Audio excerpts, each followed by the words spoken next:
Today on CityCast Denver. It's been 2 years since Denver shut down for the coronavirus pandemic. 2 years of uncertainty, fear, pain, and sorrow. But it wasn't all bad, right? Me, Xandra, Bree, and Peyton are all on the show today to look back at 2 years of whatever the heck this was and how it changed our city. Today is Friday, March 18th, 2022. I'm Paul Karolyi, and this is CityCast Denver.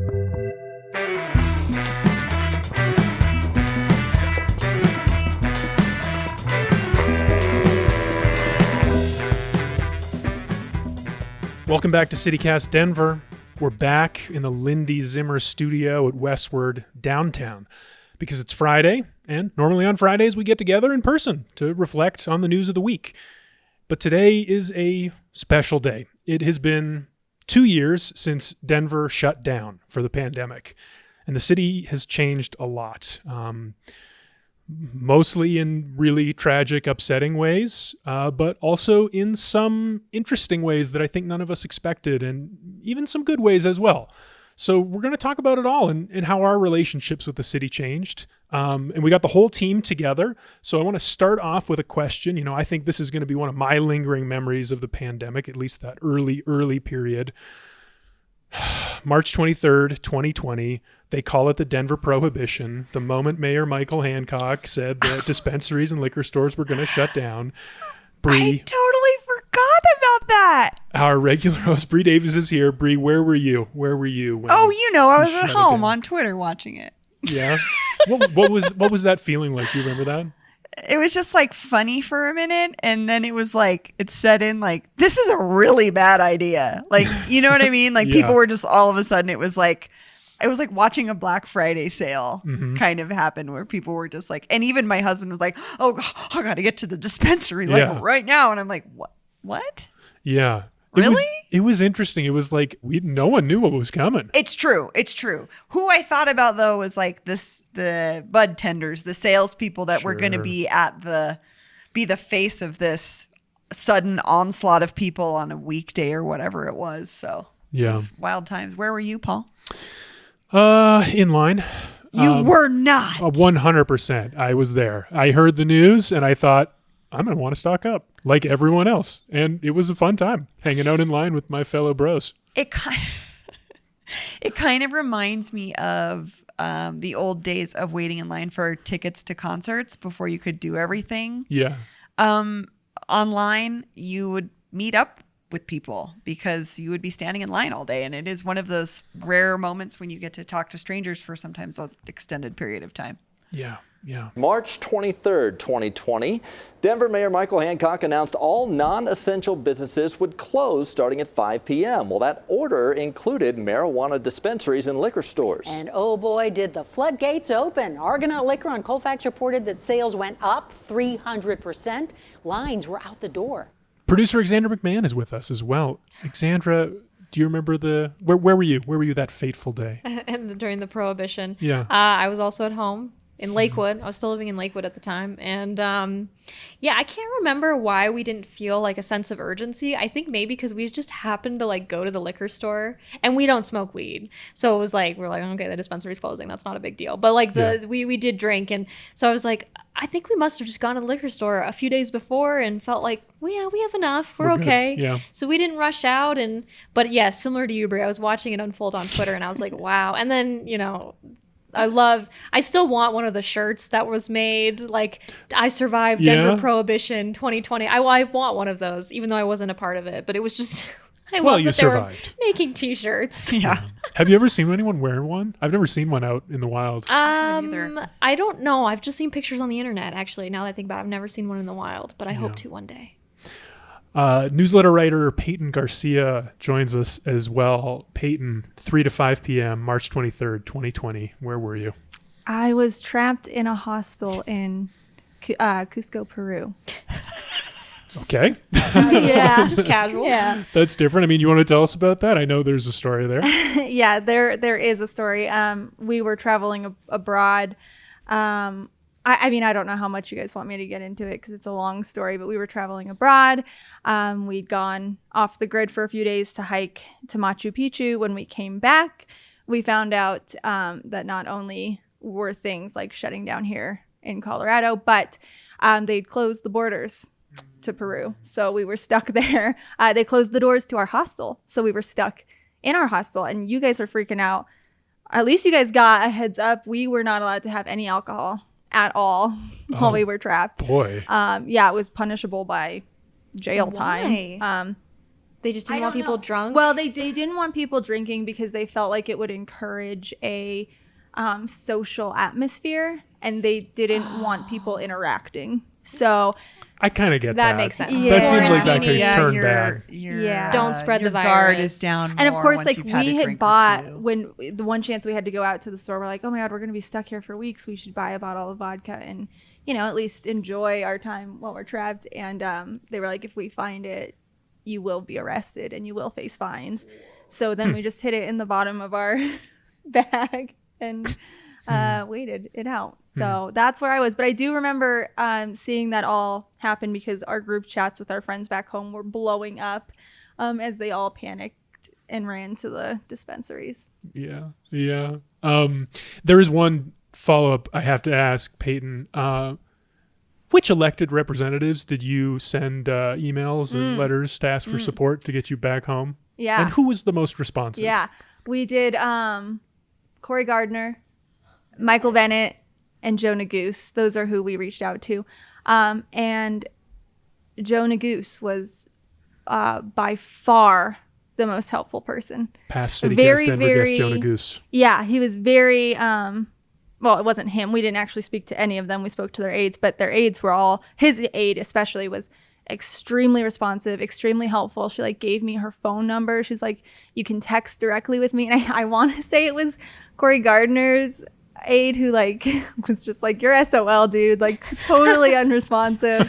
I hope I'm remembering that correctly, but Joe Neguse was especially helpful. How long were you trapped there until you got to come home? We were locked in the hostel for 3 weeks, 21 days. Oh my God. And then after 3 weeks, did you finally get to come back? We to did, States? yeah. So we'd been traveling for 4 months down there, and we were locked in the hostel without being able to leave for 21 days, and then we managed to sneak onto a flight and come home. So when you got back to Denver eventually, I mean, for the rest of us, it was sort of like a gradual change, the pandemic setting in, realizing what our lives are going to be like, at least for a while, locked down in our homes. For you, it was like you left and it was normal, and you came back and it was locked down. So tell me about your impressions, as much as you can remember about that. I mean, the first thing I remember is it was a ghost town. Even just our ride from the airport back home, there were no cars, no one was going anywhere. And we did end up staying in Denver, so we quarantined ourselves at my husband's sister's apartment in Cherry Creek, and she lives on the very top, the 13th floor of this apartment building in Cherry Creek, and you have this really expansive view of Denver. And it was just crazy because it was just empty. It was just a ghost town, and it was just such an eerie feeling. It was just different. We came home to a completely different Denver. It was so surreal. 2 years feels like a long time in some ways, short time in other ways. Yeah, I can't keep track of anything. No, the timeline is so messed up. I was just trying to think. I couldn't remember if I was in the country for the George Floyd protests or if I was. Everything's just a blur. I can't remember where I was for what, My cat Freddie loves to be brushed and cuddled. But stirring up his cat allergens meant sneezing and itchy eyes.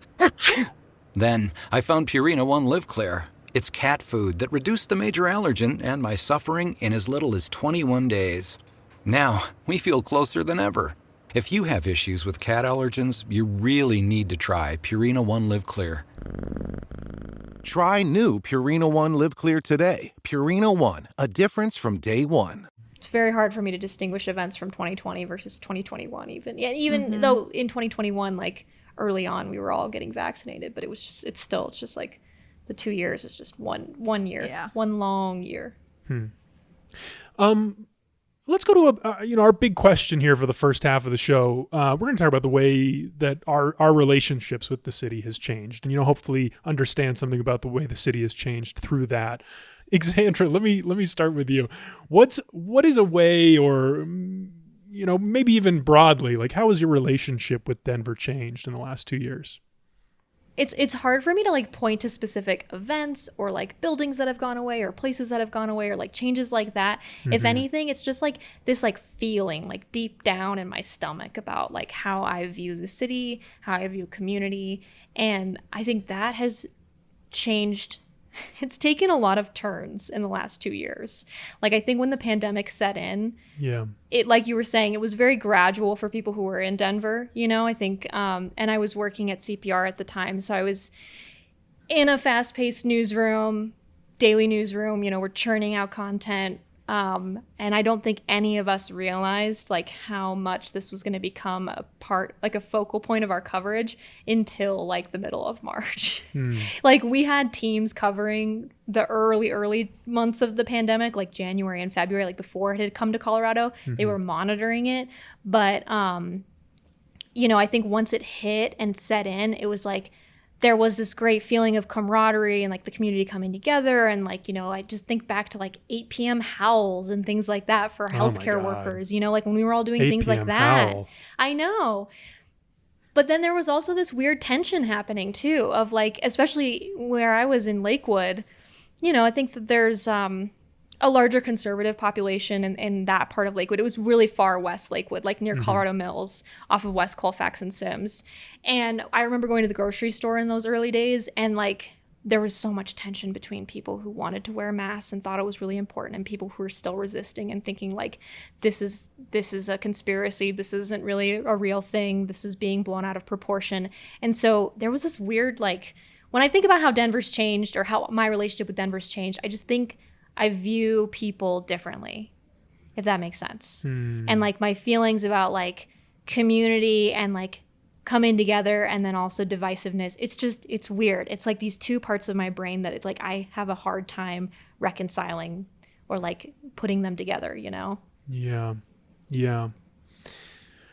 Bree, what do you think about that? Your relationship with your community or like the way that you engage with the city?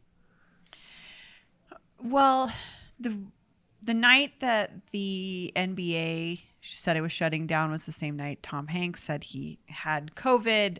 It was like one of those just moments where you were like, oh, this is really changing our lives. And that night I was doing a talk for MCA Denver with my friend and past guest, Keith Garcia, at Tom's Diner about the history of Colfax. And since then, Tom's Diner has closed. And it still exists. It will be becoming something else, but it sort of like pushed me to realize that cities change all the time. And it's a constant conversation here, but I think it's a constant conversation in other cities as well. It's not unique to Denver, but it's something that people like me have had a hard time grappling with. And I think the pandemic forced me to say this is just a part of our lives, whether pandemic or not. The pandemic just accelerated that sense of change in our built environment, especially. And it just forced me into some sense of acceptance in a way that I'm still trying to figure out how I feel about it. Yeah, that accelerating feeling of some aspects of life. I mean, in some ways, it's like the way the economy shifted, like everybody's values changed a little bit. And so some things that were already going just like really, really started going, like working remote. Like now everybody does it. Maybe we were trending that way anyway, but... Ordering things online. I'll be honest with you, pre-pandemic, I never ordered anything online. Once a year, maybe, if I absolutely needed something. Yeah. Because I was such a like vocal supporter of shopping in person because I worked retail for so long. Yeah. I do everything online now. Yeah. It's completely changed me. Yeah. That actually reminds me of something that is like a really positive change that I wanted to flag about the way that Denver has changed because of the pandemic. Transparency, like of our government processes, has been way better because all of these important like city council meetings happen online now, and they've said that they're going to keep doing that indefinitely. That means that they're more accessible for more people to attend and participate in.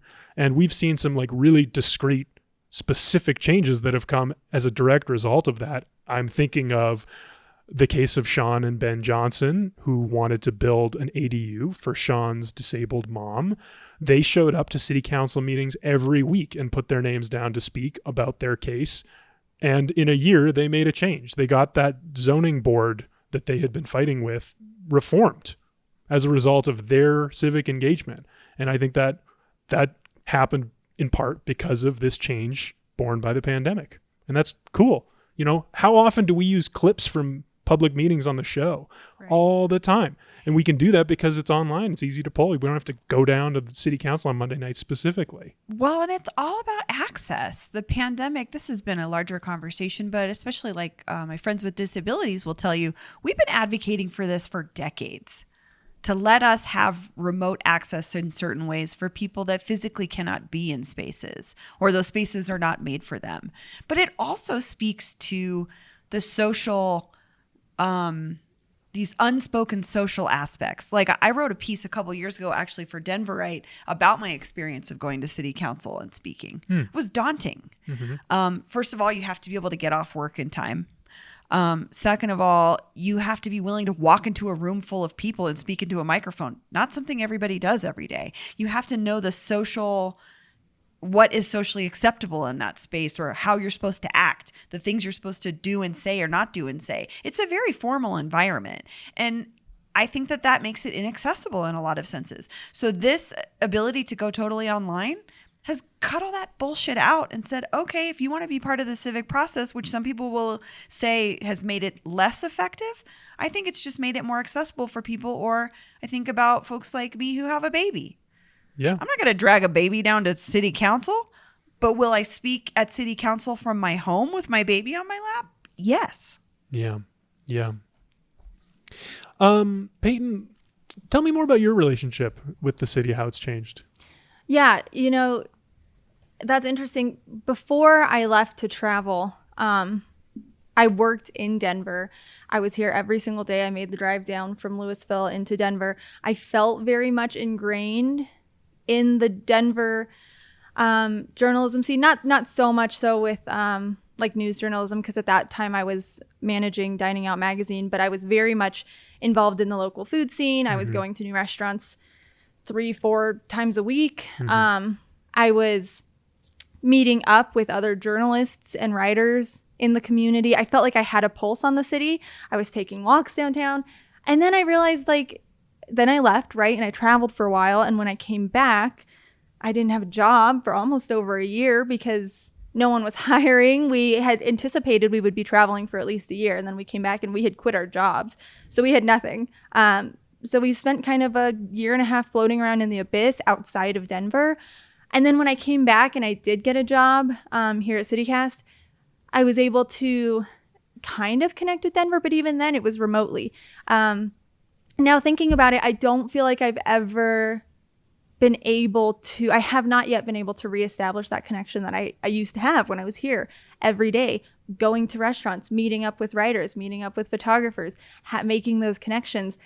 Because I left, and not only when I came back was Denver physically different, but the community changed. And I know it was just 2 years, but so much can happen in 2 years. And I lost that connection to this city because I'm not here every day anymore. And it's been really weird trying to reestablish that connection, especially remotely. Yeah, I mean, I guess I will add, though, it did give an opportunity to get more connected to your neighborhood, because like you, I was out in Lakewood, which is not as far as Louisville, but it's still 15, 20 minutes outside the city. And we would come to the city a lot more before the pandemic to meet up with friends and go out to bars and do bar crawls and things like that. But, all that stopped. So then it was we were finding things like, oh, let's just walk around our neighborhood, in the 3-block radius. And we found cool parks that we had never been to before. So it was discovering something beautiful that's right in your backyard, which I guess we might not have done if the pandemic had not forced us to. That was my experience of the first, probably, the lockdown was me and my wife every day. We would just go on walks, one, maybe twice a day even. Just get to know every bend in the Cherry Creek. That was when I really, I've gone through phases with the Cherry Creek over the time that I've lived here, but like that period, and specifically that one stretch between Quebec and Iliff that we did the episode about last summer, where they're reshaping the creek and they're growing new plants and stuff on the banks. Like that part has been, I feel like I've been growing with that project. Like that's, for me, that's the piece of the city that I think about when I think about the pandemic.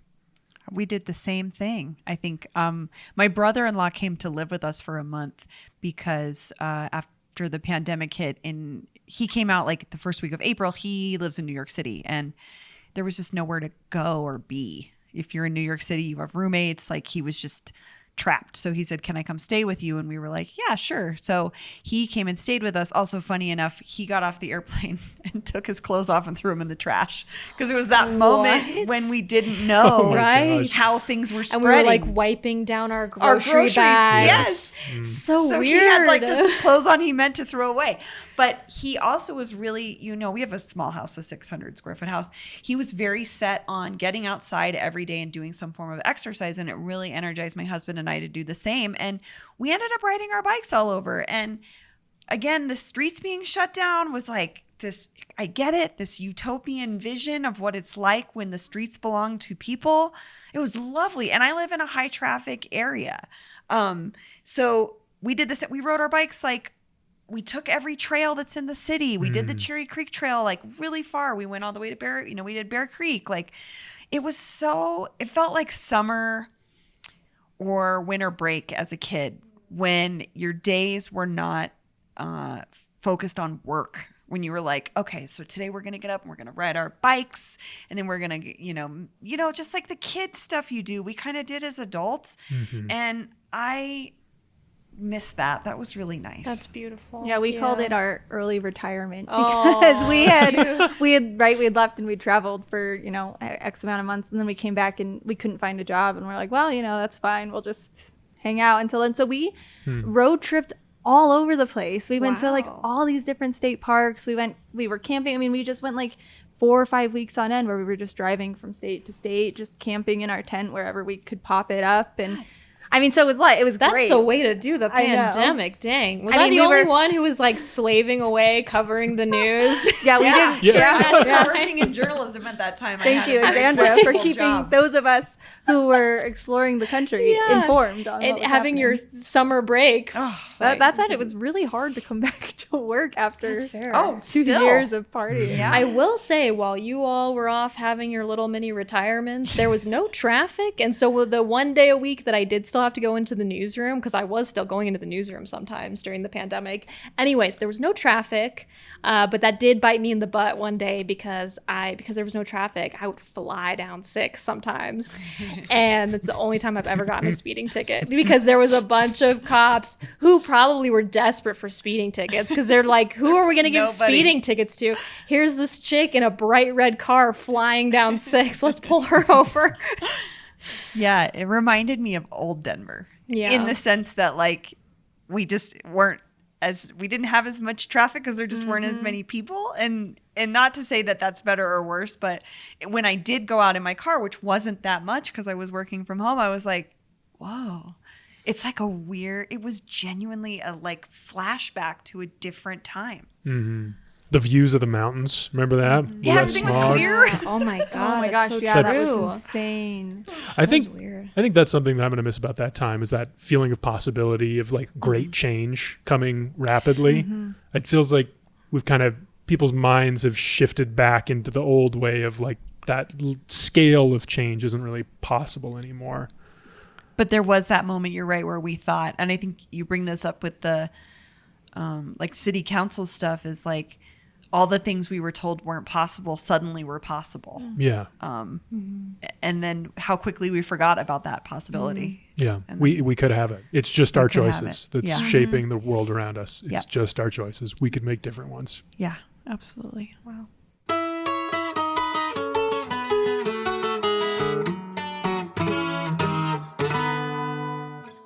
Let's talk about what are those aspects of the past 2 years, like the way that our lives changed, the way that the city changed, that we want to keep with us as things return to whatever normal was more and more? What are those things that we want to keep with us? Peyton, do you want to kick us off? Sure. Something I think that has changed in the last 2 years that I think we should continue to have a focus on is mental health, and not just in the workplace, not just in legislature, but just among our peers too. I feel like it's become so much more okay to talk about when you're not okay. People check in more. People ask you how you're feeling. It's more commonplace to say you're feeling depressed or you're feeling anxious. And I think that the pandemic brought mental health to the forefront for students and teachers and frontline workers in ways that we never did before, even though it's something that people have been calling for a very, very, very long time. I don't know if I had made that connection before, that this, like the opening up of the conversation around mental health stemmed from the pandemic, but I think you're right. I really do think that has been in the last 2 years because it's unavoidable. I mean, it's just been so hard for so many people. You can't hold it in all the time. Yeah. Before the pandemic, I had never worked in a place that considered, and CPR made this change too, but it considered mental health days as part of your sick days. Like you could take a sick day and tell your boss, like, I'm not like physically ill, I just am having a bad mental health day, and that counts as a sick day. Right. You don't have to lie about having the runs. You can say, I'm not feeling good. Seriously, Pay. I need time. I've totally done that.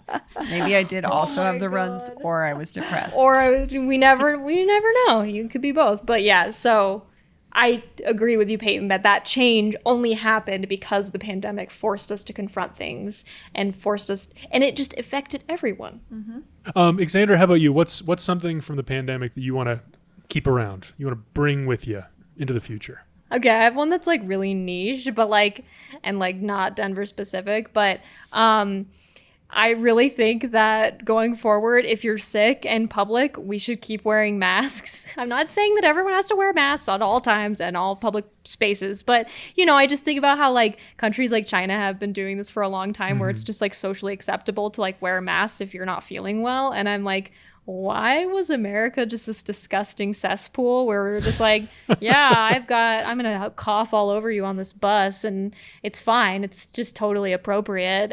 Or newsrooms are disgusting places because it's all open concept. And so when one reporter gets sick, everybody gets sick. And it was just, again, this normal accepted thing of it's flu season. We're all going to get it. It's why is this?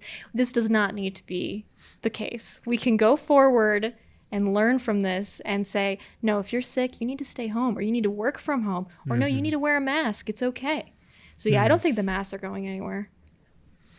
Yeah, I think that is probably a good thing. I mean, when you're sick, it's polite. Yeah. If you're not sick enough that you have to stay home or you're incapacitated and you can still go out, great, wear one. Good. Bree, do you have one? Something you want to Are keep you going with to talk us? about open streets? I was, yeah, Okay. but let's talk about it. No. I want you to talk about it. I'll talk about something else. Okay, well, I mean, I'll go then. The fact that the city of Denver, as an emergency precaution to help restaurants and local businesses, shut down streets and permitted outdoor dining, and have now decided to keep some of those things permanent. Outdoor dining, I think, is permanent. Some of the streets have gone back to letting cars on them. But those things of opening up our businesses more and just and allowing people to use the city in different ways. I loved that during the pandemic, and the fact that some of that is sticking around, outdoor dining specifically. That's such a great experience. I don't know, Peyton, you probably have thoughts on this, but I mean, yeah, it happened, and I was like, why have we not been doing this whole time? It's good for the patrons. It's good for the restaurant owners. It's a no-brainer. Yeah. I enjoyed the cycling aspect. I loved when there were whole closed streets, 11th was closed for many blocks, so you could ride your bike without cars being around you. And I think as a person that has gone in and out of being a bike rider, I've talked about this before. One of the most helpful things to get me on my bicycle was riding with somebody else that taught me how to ride in traffic. And when you didn't have to ride with traffic, it was like another world. It didn't even feel like Denver. It was so great. And we, I live on the west side, and we would, ride on a Wednesday night down to City Park. And then it was just like so stress-free. Again, cyclists will tell you this over and over again. The city looks different on a bicycle. It really does. But when you're not fighting against cars, it feels different. And I just miss that dedication. Even if it was like 5 routes in the city now that we close down actual streets, I would love it if they did that. But it's not. They've added these roundabouts and left those, and yeah, those are pointless to me. They don't work. There's some more to be done there. Well, some of it is stuck around, and we'll enjoy those parts. Yeah. So Bree, what's something that you want to keep with us? That sometimes New Denver can do really good things for old Denver. Okay, I like this. Talking about a little place called Casa Bonita. Oh, Yeah. But seriously, right? It was like, oh God, Casa Bonita's closed. First jolt of the pandemic. Like, oh my God. Is it going to be closed for And good? is it gonna be What's closed happening? forever? Is this the it end? was doubtful it was ever going to recover. Yes, it looked bad. Bankruptcy, unpaid people, unpaid workers, like, oh no. And then, there was a local group trying to save it. I think they were admirable. We talked to, oh my God. Andrew Novick, Danny Newman. Yeah. We talked to those guys, both legit Denver boosters, would want to do something wonderful with it. And I think their intentions were great. However, in this case, I think we ended up with the best option, which was some serious financial backing stepped in. And there's something about old Denver where sometimes it's a little dingy and gross, and it needs a little New Denver love. And I think we're going to get that in the new Casa Bonita, the Casa Bonita 2.0 that they've really promised to not. What did Dina Rodriguez say? Change nothing, improve everything. Yes. And it's such a prime example of a moment in Denver where something drastic has happened and it's for the better. And I think that we need to be more open to opportunities like that.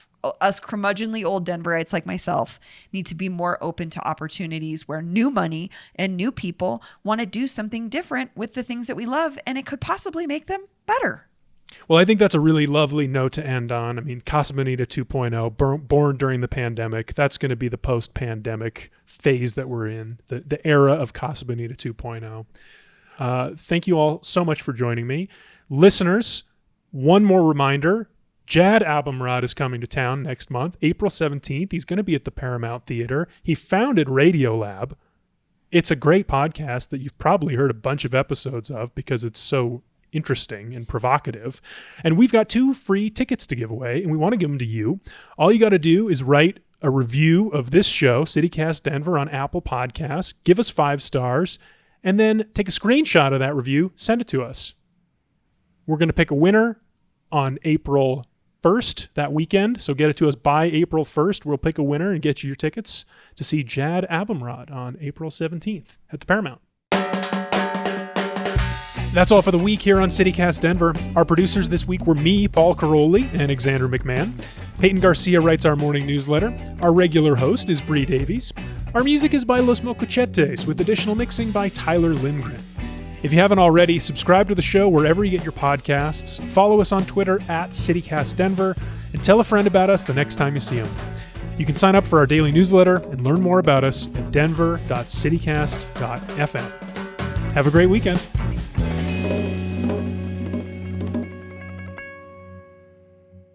Good. Great. We happy? Yeah, I think that's fine. Casa Bonita represents all of us. We were all. I know. Casa I was Bonita like, you know what I 1.0. can do? I can bring this back to Casa Bonita. Brilliant.